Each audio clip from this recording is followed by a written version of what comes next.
And our program guest this morning is the Assistant Treasurer, Bill Shorten. But before then, we'll take a look at what the Sunday papers are saying. And, Nikki, at the last election, the Coalition made a bit of a mess of pre-selections in New South Wales. It seems they're determined not to repeat that mistake.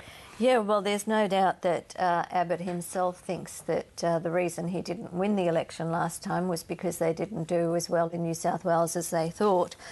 So they've decided that they're going to open pre-selections almost immediately to try and get them sorted. And the other thing that they've decided is to hold primaries. Now, that's only a decision that's been taken in principle, and they might try it in 1 or 2 seats to see how it goes. And that's something that will be negotiated between, excuse me, the New South Wales and the federal division. So it sounds as if they're trying to get it together there, but whether it works or not, you know, remains to be seen, I guess. It's interesting that both sides are actually trialling this primary idea. I mean, their membership's falling, they need to do something to get people interested in the process. And got to get them involved and engaged. Well, true, and I think Labor tried it in Victoria before the state election in 1 seat. I think, unfortunately, the pre-selected candidate didn't win, but that might have been bigger forces at work there. But, I mean, there's obviously advantages and disadvantages. Yes, it gets people engaged, but there's also, you know, it also opens up the grand tradition of branch stacking, not just to your own side, but to the other side as well.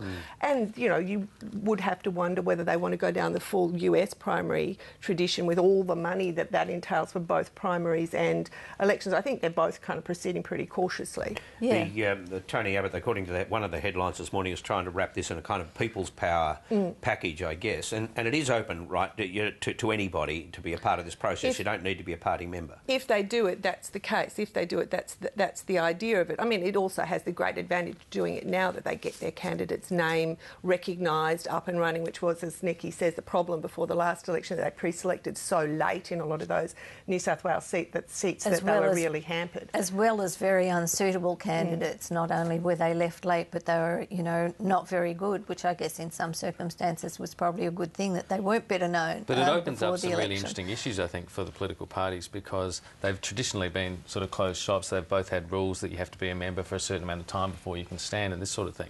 So you have to dispense with all of that, and you end up potentially with the problem that you may get someone who is very popular but who hasn't, in a sense, been through those sort of normal political vetting processes. And we've seen what happens sometimes when you get sort of non-politicians in roles. And so there's a lot of challenges, I think, for the parties with this. Yeah, they're not perfect. I mean, none of those systems is perfect. But, you know, like I say, I think they're going to try and go slowly with this, just try it in 1 or 2 seats and see how it goes, and then maybe use the template for later. I think the idea of early pre-selections, though, is a very good one. In the last election, particularly in South Australia, for example, in some marginal seats, the Liberal Party just didn't have candidates right up until very late in the piece, and I think it's impossible to, you know, to sort of get your name recognition out in a big federal electorate. Except we don't know how early. It might be late, for all we know. That's true too. On the mining tax, Lenore, and it's not over the line, apparently, according to one report this morning. Well, it's not necessarily over the line. Andrew Wilkie, the Tasmanian Independent, has been meeting with the West Australian Independent, Tony Crook, and is now saying he's not entirely persuaded of the merits of the mining tax, and he thinks maybe the threshold of a super profit might be, in fact, too low, that it might be higher, which would, of course, cost the government revenue. Now, the Greens have said they'll vote for it, but they're pulling in the other way. They think it should raise more revenue. So neither Andrew Wilkie nor the Greens are saying yet that they'll vote against it. So I don't know that the future is necessarily in danger, but they're certainly, in terms of amendments, they're pulling in opposite directions, which makes it difficult for the government. It doesn't feel like a major problem to the government, though. It feels like it's something they can negotiate their way around. Well, possibly, and I mean, maybe I'm too cynical, but I mean, I think it's interesting to note that Andrew Wilkie really wants Tony Crook to support him on his anti-pokies drive, so maybe they're doing a bit of sort of mutual discussions. And I'd be surprised if the mining tax is in trouble at the end of the day, because I think the alternative of not having a mining tax is probably unpalatable to Andrew Wilkie and certainly the Greens. Yeah, and the Greens.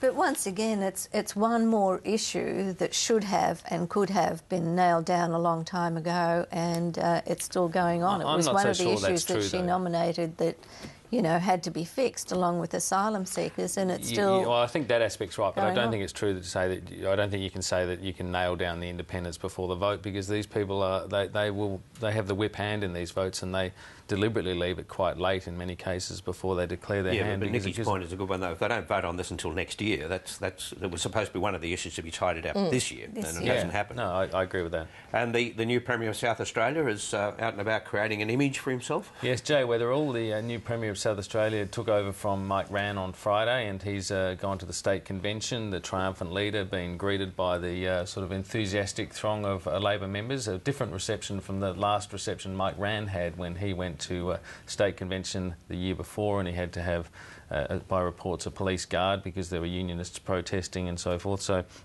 Jay Weatherill's proposing a new listening agenda. He says his whole government's going to be about listening. Don't your leaders always promise new listening agendas? And so do new opposition leaders after they've just been knocked off. But Jay Weatherill's got a big task ahead of him because he has a government that's flagging fairly badly in the polls, and the only thing he's probably got going for him at the moment is a fairly mediocre opposition as well. And Mike Rann, of course, what's his future? He was asked about that on Thursday. Here he is. I started out a career on the NZBC, which is the equivalent of the ABC across the Tasman. So if Mark Scott's got any job offers, he can give me a call. He has my number. In the end, did he have a dignified departure? Look, I think there's nothing dignified about being torn down by your party, and that's effectively what happened to Mike Rann, but he did play them off a break to some extent. I mean, they moved on him, but he managed to negotiate an extra about 10 weeks, and he's done a number of things, and I think left a number of mines, sort of landmines for his plotters, one of them being his recent comments supporting gay marriage, for example. That puts Jay Weatherill in a difficult position. Jay's of the left, but he came in with the support of the right, and so a number of the people on the right have a completely different view on gay marriage. So that's one issue where it'll be interesting to see how he handles it. OK, well, that's the Sunday papers. Now, this weekend in Brussels, European economies are meeting to try and sort out their financial mess. It's a crucial meeting, and the global markets will be watching. We'll be joined in the studio in a moment by the Assistant Treasurer, Bill Shorten. And while he joins us, let's get a perspective from both Greece and the UK.